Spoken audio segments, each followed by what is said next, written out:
I'm Randy Reid, editor of Designing Lighting Magazine, and this is our C-Suite series. We're at LightFair here in Las Vegas, and I'm joined by Anne Kustner of AKLD. Anne, welcome. Thank you, Randy. Very nice to see you. So first thing is first, tell me the state of the lighting design industry. I see that AIA Billings Index is down. Yes. And I want to know, is it still healthy out there for lighting designers? I think it depends on the market. We are still getting RFPs.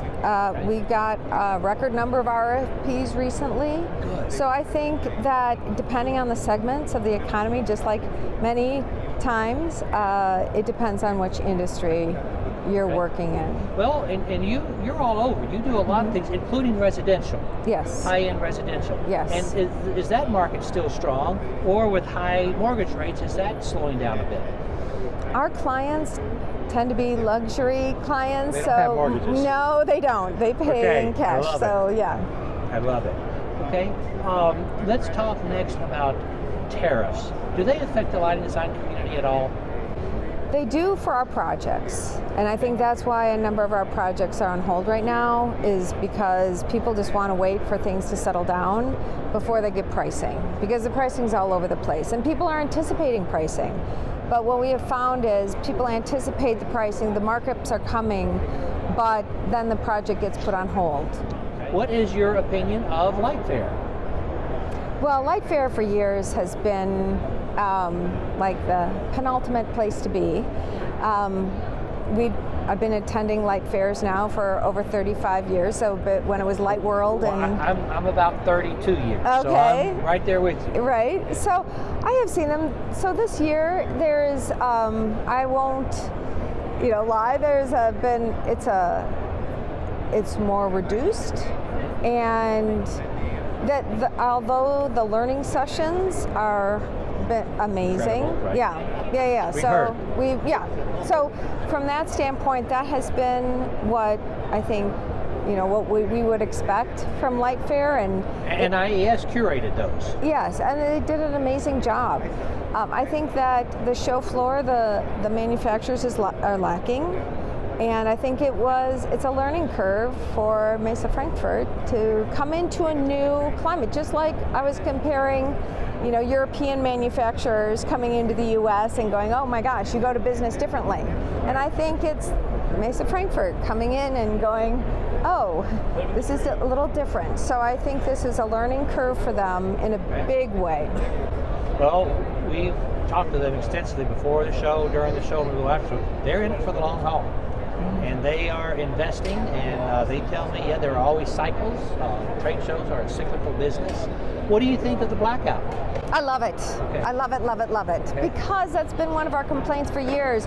These manufacturers have their lighting and I can't really tell what it's doing because there's so much light. So I love it. And I think there's also a little bit of a subtleness to it, because I'm finding I'm having better conversations with people. And maybe it's because it's not so busy and it's not so rushed, but I just think it kind of sets the tone for more of a relaxed conversation, as opposed to running around like a rat in a cage sometimes. Well, and that's true too, because yesterday I made a concerted effort to go around the show floor and really to support the manufacturers that have come. And do you mean you're going to support them with designs and specify them? Yes. Okay. Yes. No, I went around, to really, we come to shows to solve problems on our projects, like find a product that's really going to answer. But on that note, stopping at manufacturers and learning more about what they have to offer that I didn't realize that they had to offer. So the ones that are here are winning. Yes. They're at least getting your attention. Yeah. Can you explain or share with our audience some products you've seen that you thought were kind of neat? Yes, I mean, the one that comes to mind the most is ETC has their dimming system with remote drivers, and they're just cards that can be easily replaced, because drivers, for me, and the maintainability are key. I'm going to be heading over to one driver manufacturer after this just to say, how can we get longer life drivers? Like start thinking about that and start making them, because it's technology. It can be expanded upon. And do you think that your clients are willing to pay a little extra for a longer life driver? I think they have to be educated. I think that's one thing that is kind of becoming obvious for me as far as maintainability is, how long do you expect your project or this remodel or this refresh or this new construction to last you?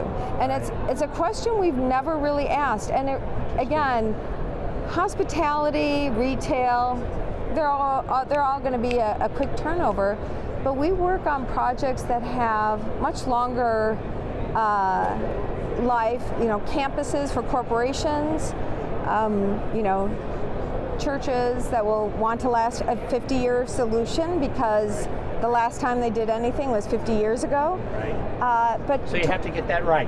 You got to get it right. But things that are on for places that are on for 24/7. Things that because a 50,000 hour source will not even last 6 years. Right. If it's on 24/7. Right. 16. Right. So I get that. We're now asking, that, and so to that point, I have one client. I said, "How long do you expect this?" This is a few weeks ago. They said 60 to 65 years.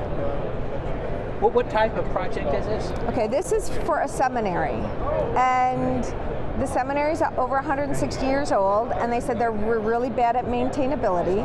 Okay. But that being said, I talked with somebody else recently. They had a Silicon Valley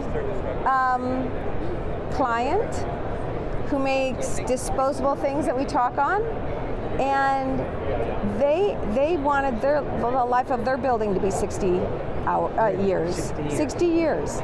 So people that own their campuses, higher education, for instance, they don't want to change technology.